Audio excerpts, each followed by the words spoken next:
Il n'y avait personne. Juste un parking vide, le silence, et moi avec une réservation payée de ma poche pour une fête de famille qui, apparemment, avait eu lieu sans moi. Je me souviens d'avoir regardé autour de moi en sortant de la voiture. Aucune tête connue. Pas de bruit de voix, pas d'enfants qui courent, pas de cousins planqués derrière les poubelles pour fumer en croyant que personne ne les voit. Rien. J'ai sorti mon téléphone, relu le message de maman. Vendredi, 19h, restaurant Le Vieux Moulin. Vivement de vous retrouver tous. Elle l'avait envoyé 2 semaines plus tôt. Il était vendredi, 19h02. J'étais à l'heure. J'ai quand même poussé la porte. L'air frais, le jazz en fond, le tintement des verres. L'endroit était animé. Mais la salle privée que j'avais réservée et payée moi-même était dans le noir, porte fermée. Une serveuse s'est approchée sans vraiment me regarder et m'a demandé si elle pouvait m'aider. J'ai mentionné la réservation au nom de Garnier, la salle privée. Elle a consulté sa liste, puis elle a levé les yeux avec une expression un peu gênée. « Ah oui, c'était hier soir. » J'ai cligné des yeux. « Non, c'est ce soir. J'ai payé les arts. C'est moi qui ai fait la réservation. » Elle a secoué la tête doucement. 16 personnes, un grand gâteau. Votre mère avait apporté des petits cartons avec les noms de chacun. Elle n'avait pas l'air de se tromper. J'ai eu un rire, court, sec, celui qui meurt avant même d'être vraiment sorti. Non, je ne me trompe pas. La serveuse a reculé d'un pas. Vous voulez appeler quelqu'un ?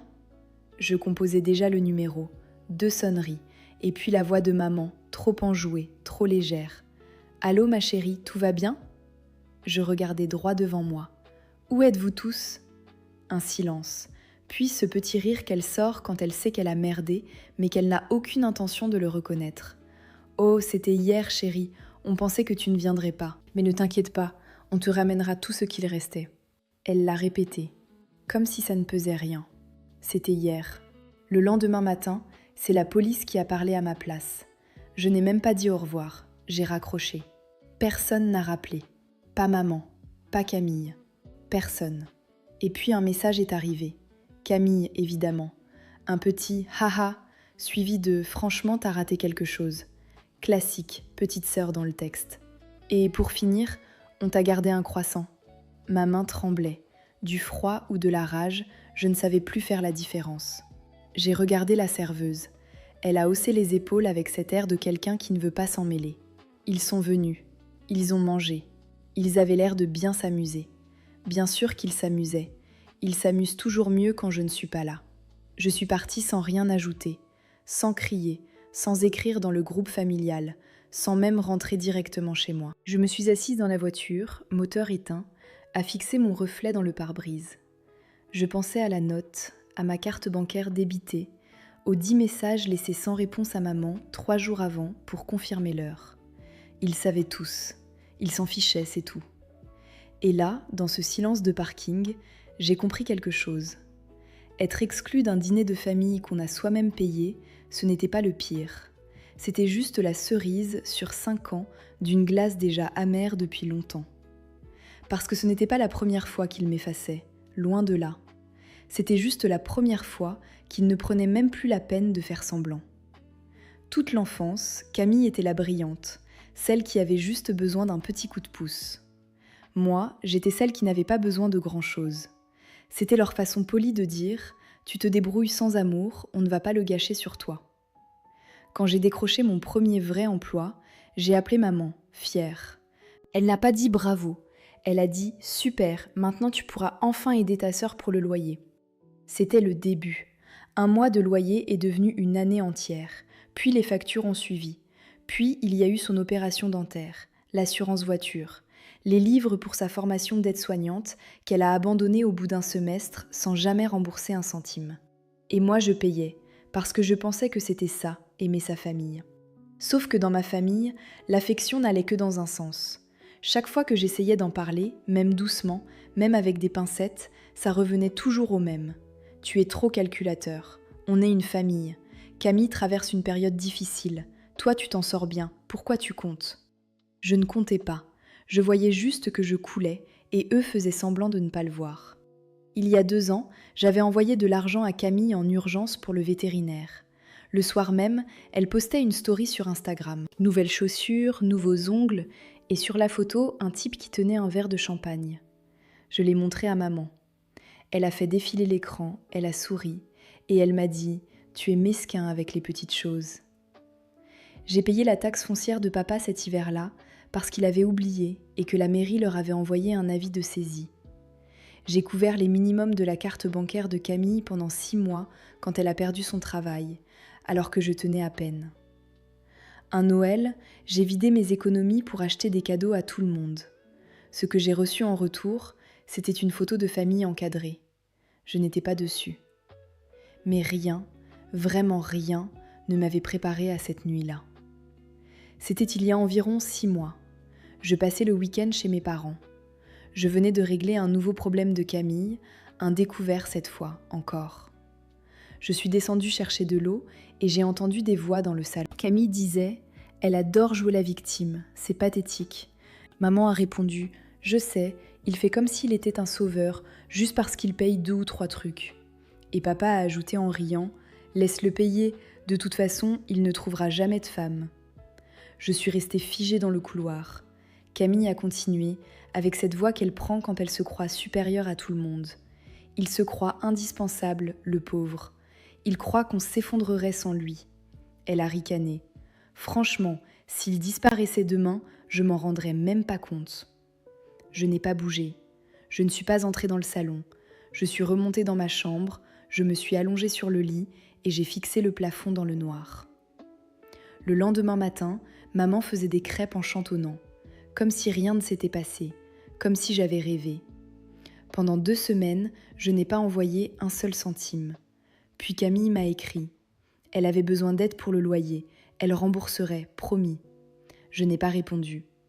2 jours après, maman appelait. Camille avait du mal à joindre les 2 bouts. Elle traversait une période difficile.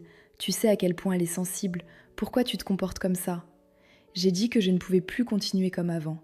Et maman a répondu « Si tu vas nous punir de t'avoir élevé, on aurait peut-être mieux fait de ne pas s'en donner la peine. » Cette phrase-là, elle m'a fait plus de mal que je ne l'ai admis sur le moment.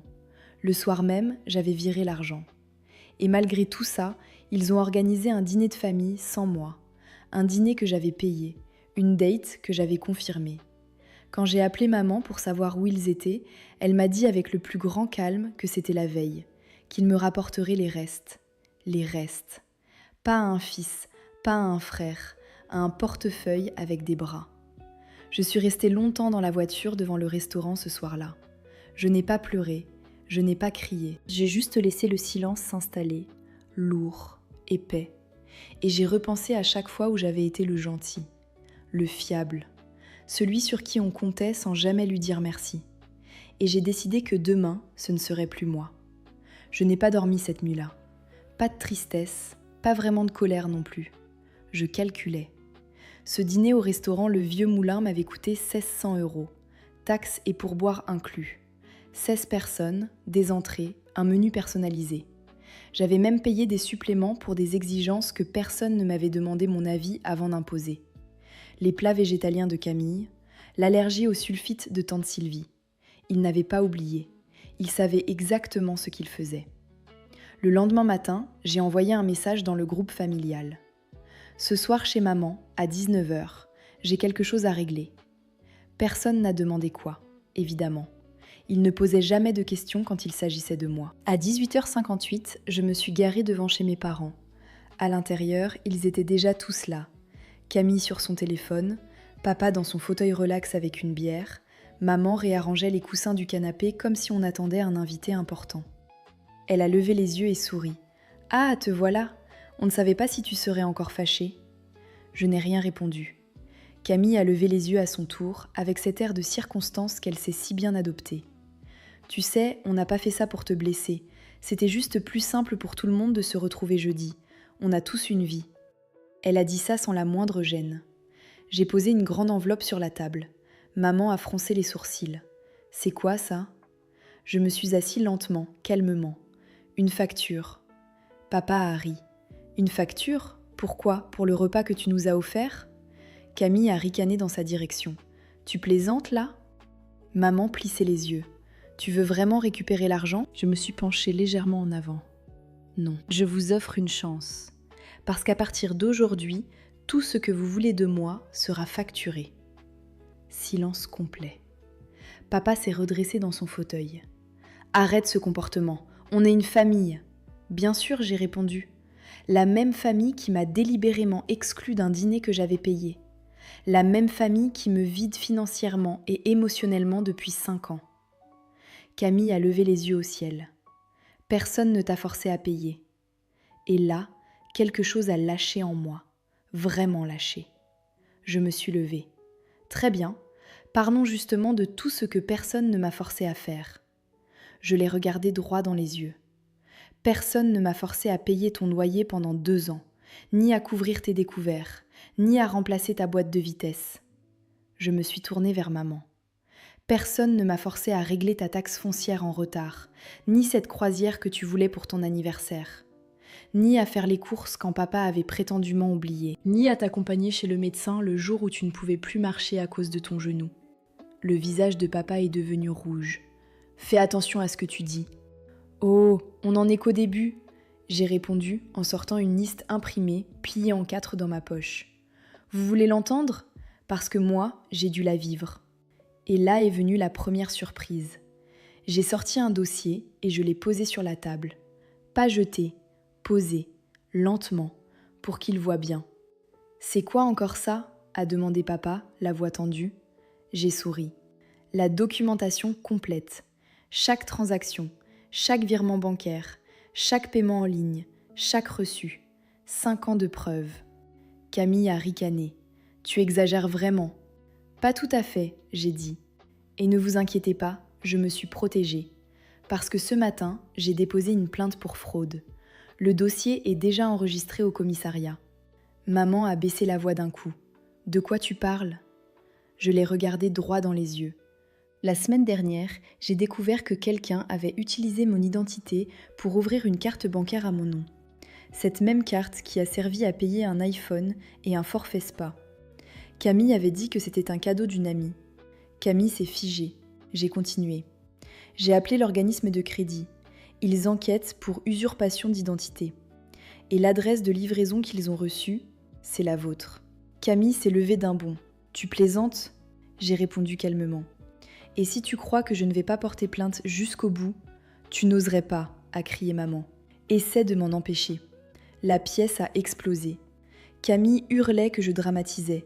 Papa criait. Tu veux envoyer ta propre sœur en prison ? Tu t'attends à quoi ? Que je fasse semblant de ne rien voir éternellement ? Maman pleurait. Tu détruis cette famille. Non, j'ai dit en marchant vers la porte. Je me sauve enfin d'elle. Et puis est venue la deuxième surprise. Quand je me suis retournée vers la porte, une voix s'est élevée. Pas celle que j'attendais. C'était Théo, mon cousin, celui qui ne disait jamais rien lors des repas de famille, celui qu'on oubliait presque dans un coin. Il a dit doucement qu'il voulait payer sa part du dîner, que c'était normal. Tout le monde l'a regardé comme s'il venait de parler une langue étrangère. Et puis il a ajouté, la tête baissée, qu'il était là quand ils avaient planifié de m'exclure, qu'il les avait entendus rire, qu'ils avaient dit que je dramatisais tout. Il s'est excusé de n'avoir rien dit avant. Je l'ai regardé un long moment, et pour la première fois de toute la soirée, j'ai souri pour de vrai. Je lui ai juste dit merci, puis je suis partie. Ils pensaient pouvoir se servir de moi indéfiniment, mais ils avaient oublié quelque chose d'essentiel. Même les plus silencieux finissent par parler, et quand ça arrive, ce n'est pas un murmure. Le lendemain matin, à 8h17, mon téléphone a vibré. Numéro masqué. J'ai décroché. Une voix posée, professionnelle. L'inspecteur Morel du commissariat de quartier. Il m'informait qu'une plainte pour fraude financière liée à une carte bancaire ouverte à mon nom était en cours de traitement et que l'adresse de facturation correspondait à celle de ma famille. Il allait se déplacer dans la matinée pour recueillir des déclarations. J'ai eu un silence d'1 seconde. Puis j'ai demandé s'il avait besoin de ma présence. Il a répondu que non, que j'avais déjà fait ma part, qu'il s'en occuperait à partir de là. J'ai raccroché et je suis restée assise sans bouger. Cette fois, ce n'est pas moi qui allais frapper à leur porte. C'est eux qui allaient ouvrir et trouver quelqu'un qu'ils ne pouvaient pas manipuler. On dit que quand on retire la clé de voûte, tout s'effondre. Mais je n'étais pas la clé de voûte, j'étais la fondation. Et le jour où j'ai retiré mon soutien, le château de cartes est tombé d'un seul coup. La visite de la police n'avait apparemment rien eu de discret. Je l'ai su grâce à un long message vocal de maman, furieux, enregistré à une heure improbable. Ils étaient arrivés à 7h45, quand elle était encore en peignoir et que papa n'avait pas encore bu son café. 2 agents, un homme et une femme. Courtois, professionnels, mais sans détour. Ils étaient là pour une plainte pour usurpation d'identité. Maman avait visiblement résumé la situation à sa façon, parce que quand j'ai rappelé l'inspecteur Morel le lendemain matin, il m'a répété mot pour mot ce que les agents avaient consigné. La carte bancaire avait été ouverte à mon nom. Elle avait servi à régler des achats pour plus de 4 000 €, tous associés à l'adresse de chez mes parents. Les agents avaient besoin de savoir qui y avait eu accès. La réponse de maman, paraît-il, avait été immédiate. « Il doit y avoir une erreur. Nous sommes une famille sérieuse, bien sous tout rapport. » Comme si ça changeait quoi que ce soit. Ils avaient demandé à parler à chaque personne présente. Et là, Camille avait essayé de partir. Elle avait prétendu avoir une obligation professionnelle urgente. Les agents lui avaient demandé de rester. Elle avait tenu moins de 5 minutes avant de lâcher prise complètement. Ils m'aident toujours. Je pensais qu'ils ne diraient rien. Maman avait tenté d'amortir le choc. Elle est très stressée en ce moment. Ce n'était pas son intention. Mais c'était trop tard pour les intentions. L'inspecteur Morel avait tout noté, tout enregistré, et avait demandé à consulter le téléphone de Camille. C'est là que ça avait basculé pour de bon. Ils avaient trouvé des messages envoyés à une amie. J'ai encore utilisé les données de mon frère. Forfait spa assez frais. Je m'en fiche, il est tellement naïf, il ne va même pas s'en rendre compte. Ce n'était plus un simple dérapage, c'était prémédité, et ils avaient la preuve écrite. Ce jour-là, l'inspecteur Morel m'avait appelé personnellement. Nous avons suffisamment d'éléments pour déposer une plainte formelle. Voulez-vous donner suite ? Je lui avais demandé 24 heures. Mon téléphone avait explosé dans l'heure qui avait suivi. 27 appels en absence, 41 messages, maman qui suppliait, papa qui m'accusait d'être égoïste, et Camille. Elle m'avait envoyé un message qui m'avait donné la nausée. « Tu vas vraiment détruire ma vie pour ça ? Je vais perdre mon appartement, mon travail. Tu ferais ça à ta propre famille ?» Personne ne s'était posé cette question quand c'était moi qui perdais des morceaux de moi-même pour les maintenir à flot. J'avais attendu les 24 heures, puis j'avais rappelé l'inspecteur Morel. « Est-ce qu'on peut suspendre la plainte temporairement ?» Il avait accepté, mais sa formulation était claire. Ça ne disparaît pas, ça attend. C'est là que maman avait joué sa carte. Elle m'avait appelé avec une voix douce, presque tendre, le genre de voix qu'elle réservait au moment où elle voulait quelque chose de précis. « Si tu veux vraiment arranger les choses, reviens à la maison, on se parle en face à face. » Contre toute logique, j'y étais allée.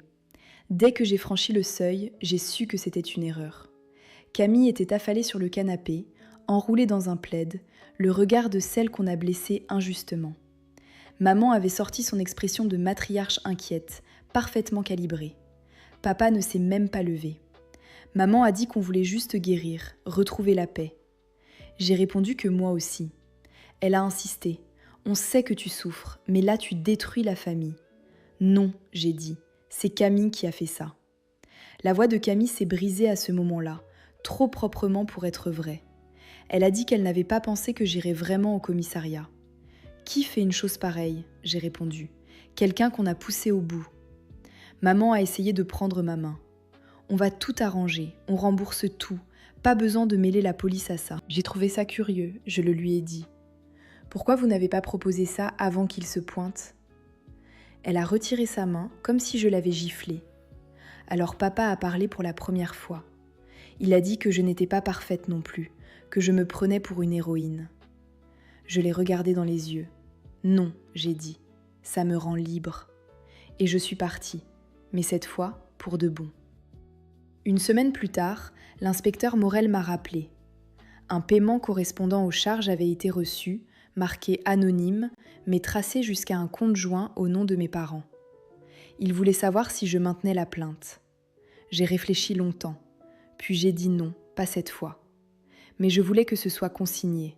Si quelque chose m'arrive encore, je veux que mon nom soit là, que vous puissiez la dénoncer. Il a accepté.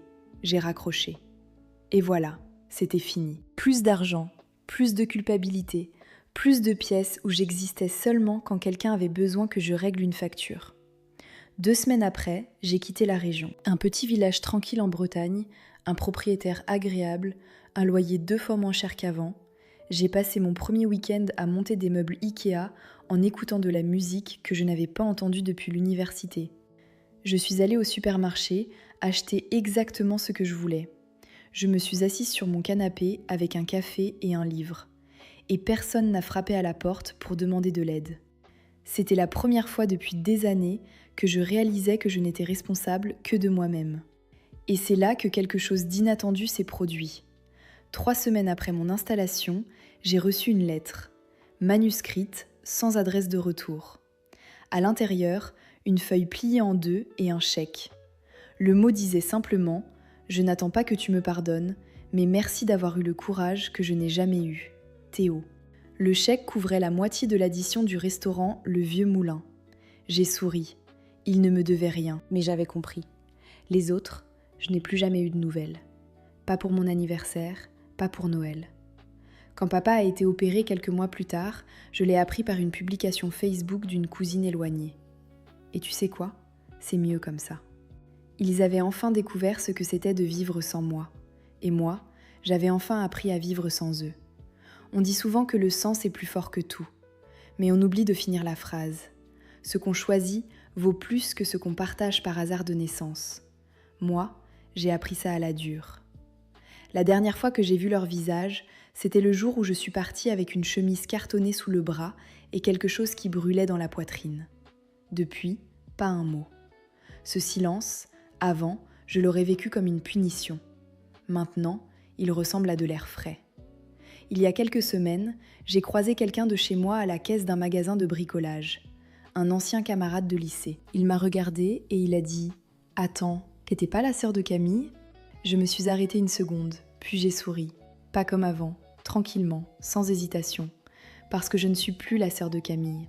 Je ne suis plus la bonne fille de la famille. Je ne suis plus le distributeur automatique. Je ne suis plus celle qui apparaît quand tout le monde disparaît. Je suis moi. Et pour la première fois en 32 ans, ça suffit. Ils pensaient que je ne survivrais pas sans eux, que je reviendrais en rampant, que j'avais besoin de leur version de l'amour, ce chantage émotionnel habillé en inquiétude, leur contrôle déguisé en proximité. Ils avaient tort. Je n'ai pas besoin de dimanche en famille où je reste silencieuse pendant qu'ils se portent des toasts. Je n'ai pas besoin de ces messages « Comment tu vas ?» qui ne sont que des préambules pour me demander quelque chose. Je n'ai pas besoin d'expliquer à qui que ce soit pourquoi j'ai changé de numéro, pourquoi j'ai déménagé sans laisser d'adresse ou pourquoi je ne me suis pas montrée à Noël. Qu'ils posent des questions, qu'ils s'inquiètent, qu'ils essaient d'expliquer mon absence au reste de la famille, aux voisins, même à eux-mêmes. Parce qu'au fond, ils savent très bien. C'est eux qui m'ont poussée dehors et pour la première fois, je n'ai pas supplié pour revenir. Tu veux savoir le mieux dans tout ça ? Ils ont perdu le contrôle exactement au moment où j'ai arrêté de dire « ma chérie » et où j'ai commencé à exiger du respect.